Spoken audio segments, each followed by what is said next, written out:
एक ईसाई पादरी है, चेन्नई का कोई विकास सोरेन है, पास्टर विकास सोरेन, जो बीटेक, एमटेक, बीईएमई, डीई, एमबीए है। और ये एक प्रोपोगंडा रचा रहा है, एक षड्यंत्र रचा रहा है, ये साबित करने के लिए कि जीसस का वर्जिन बर्थ पार्थेनोजेनेसिस है। अब हम देखते हैं कि क्या जीसस का जन्म, असेक्सुअल जन्म जो है वो पार्थेनोजेनेसिस था, है कि नहीं। तो हमने देखा कि अंग्रेज़ों के कई डॉक्टर्स ने भी साबित करने का कोशिश किया कि वो था। अब ये पार्थेनोजेनेसिस है क्या? वर्जिन बर्थ, इमैक्युलेट कंसेप्शन का अर्थ होता है कि बिना सेक्स का, बिना पुरुष के शुक्राणु के, बिना बाप के एक औरत खुद ब खुद गर्भवती हो जाती है और खुद ही वो बच्चे को जन्म देती है, भ्रूण को जन्म देती है। इस तरीके का अयौनिक या असेक्सुअल रिप्रोडक्शन जंतुओं में पाया जाता है, मानव जाति में नहीं। थियोरेटिकली ये हो सकता है मगर प्रैक्टिकली ये नहीं हो सकता। In humans parthenogenesis is impossible. Why? Let us analyse. अब हम देखते हैं कि मानव जाति में पार्थेनोजेनेसिस असंभव क्यों है, इसका हम तर्कपूर्ण सिद्धांत देखेंगे। होता यह है कि सेक्सुअल रिप्रोडक्शन में, यौन क्रिया में, कि कई सारे शुक्राणु जो हैं एक डिम्ब या एक स्त्री अंडे की तरफ जाते हैं और जो सबसे ज़्यादा तरोताज़ा, सबसे ज़्यादा ताकतवर, सबसे ज़्यादा तेज़ होता है, उसी शुक्राणु का मिलन होता है औरत के अंडे के साथ, बच्चा पैदा होता है। अब पार्थेनोजेनेसिस जो है वो असेक्सुअल रिप्रोडक्शन है, जिसमें पुरुष की ज़रूरत नहीं है, शुक्राणु की ज़रूरत नहीं है, सिर्फ औरत अपने अंडे को ही विभक्त कर बच्चे को पैदा करती है। पार्थेनोजेनेसिस मानव जाति में प्रकृति के कानून के हिसाब से असंभव बात है। क्यों असंभव है, आप पहले देखिए। पहले तो जो औरत का अंडा होगा उसको अपने अंदर और औरत के अंदर ऐसे रासायनिक क्रियाओं को खुद ब खुद करना पड़ेगा कि वो अंडे का फर्टिलाइजेशन या अंडे का बीजाकरण हो सके। इसके अलावा ये असंभव है। दूसरा असंभव कारण ये है कि पुरुष शुक्राणु का जो कैल्शियम और प्रोटीन होता है उसकी वजह से ही औरत का जो अंडा होता है वो 2 हिस्सों में बढ़ जाता है। अब अगर औरत का अंडा के पास पुरुष शुक्राणु का प्रोटीन और कैल्शियम नहीं होगा तो वो विभक्त होगा कैसे? अब आप कहेंगे कि औरत के शरीर में भी तो बहुत सारा प्रोटीन और कैल्शियम है। नहीं, उसके ज़रिए औरत के शरीर के अंदर जो नैसर्गिक तरीके से जो प्रोटीन और कैल्शियम है उसके आधार पर भी उसका जो अंडा जो है वो अपने आप को विभक्त नहीं कर सकता। इसीलिए पार्थेनोजेनेसिस मानव में और औरत में असंभव है। चलो, हमने मान लिया कि किसी तरीके से अंडे ने अपने आप को विभक्त कर दिया। तो अब वो आता है, दूसरा फेज़ आता है मियोसिस टू सेल डिवीजन। इसमें होता ये है कि अंडा जो है अपने आप को अब एक कोने में सिकुड़ लेता है। दूसरा हिस्सा जो होता है, एक हिस्से को वो ले लेता है, दूसरा हिस्सा खाली छोड़ देता है ताकि उसमें पुरुष के शुक्राणु का डीएनए, जेनेटिक डाटा वो आ जाए। अब अगर पुरुष शुक्राणु है नहीं पार्थेनोजेनेसिस में, तो जो औरत का अंडा है वो अपने आप मर जाएगा, क्योंकि बिना पुरुष के शुक्राणु के डीएनए, जेनेटिक डाटा के औरत का अंडा अपने आप ज़्यादा समय तक जिंदा नहीं रह सकती, वो खुद ब खुद मर जाएगी। इसीलिए पार्थेनोजेनेसिस असंभव है, इम्पॉसिबल है। अब और आगे भी पढ़ेंगे।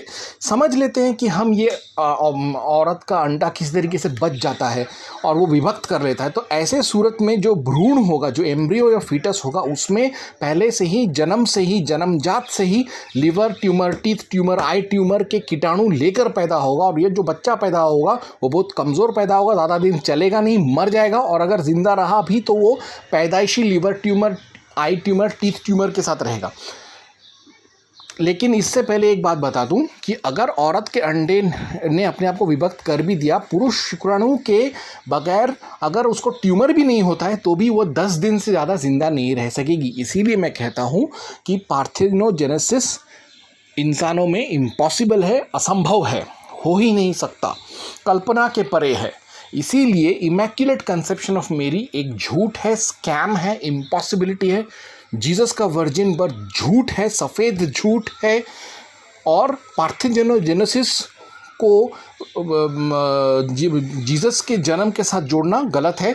और 1828 में H.E.J. पॉलस, फिर 1835 में डी स्ट्रॉस, विंसेंट टेलर 1957 में, बुल्टमान और J.T. रॉबिन्सन, ऐसे सब ईसाई बुद्धिजीवियों ने ही, इन सब लोगों ने जीसस के वर्जिन बर्थ को यानी कुंवारी जन्म को झूठ कहा था और बाद में लिखा गया मिथक का नाम दिया था। फिर भी अगर वो है जिसने 1 किलो चावल के लिए हिंदू धर्म छोड़कर ईसाईयत को अपना लिया, और फिर भी अगर आप कहते हैं कि वर्जिन मेरी का वर्जिन बर्थ पार्थेनोजेनेसिस है, तो आपके लिए कुछ सवाल मेरे दिमाग में हैं। सबसे पहले पार्थेनोजेनेसिस जो है सांप, कीट, पतंग, चींटी, कमोडो लिजर्ड, एनाकोंडा, सांप, इन सब, छिपकली, मक्खी, इन सब चीज़ों में होता है। तो अब मुझे बताइए जीसस क्राइस्ट क्या मक्खी, छिपकली, एनाकोंडा, शार्क, व्हेल, चींटी था, छिपकली था, या वो इंसान था? अगर वो इंसान था तो पार्थेनोजेनेसिस के ज़रिए जीसस का जन्म असंभव है।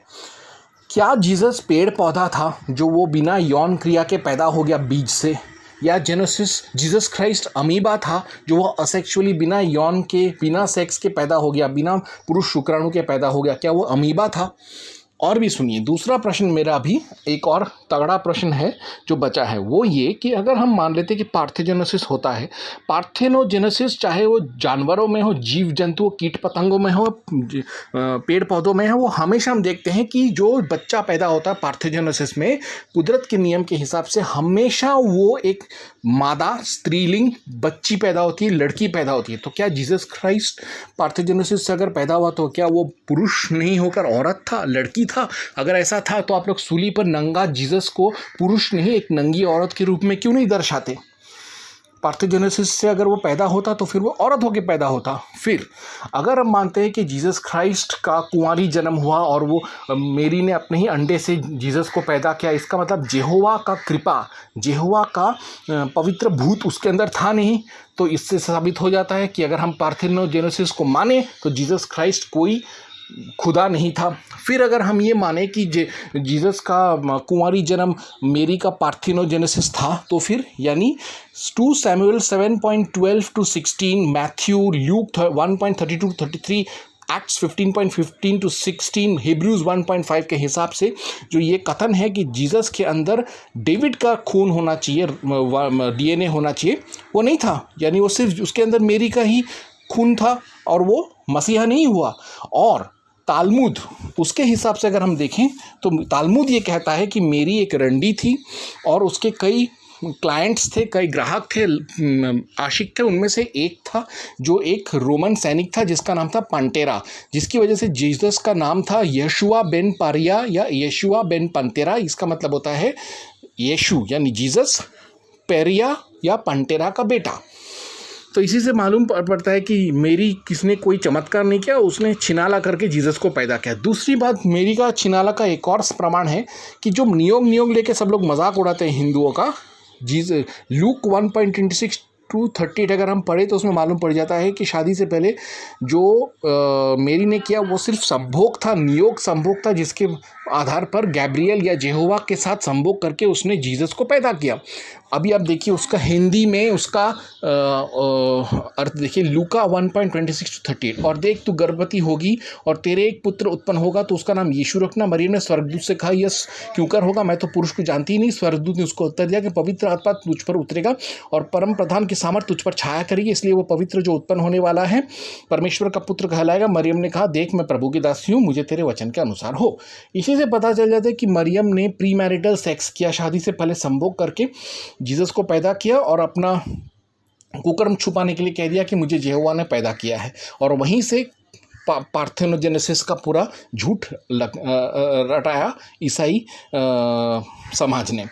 तो अभी मैं ये कहूँगा कि आप लोग ये सब जो ईसाई समाज के लोग आजकल नक्सलियों को पैसा दे रहे, जगन रेड्डी को पैसा दे रहे, अमेरिका से आ रहा है पैसा, उत्तर पूर्व भारत में नागा आतंकवादियों को पैसा दिया जा रहा है अमेरिका से, तो ऐसे अमेरिकन बाइबल और उनके अमेरिकन साहित्यकारों का पार्थेनोजेनेसिस साबित करने के आप षड्यंत्र को पहचानिए और उसको नकारिए और अपने धर्म पर रहिए, धर्म की रक्षा करिए, धर्म का सेवा करिए, क्योंकि धर्मो रक्षति रक्षितः।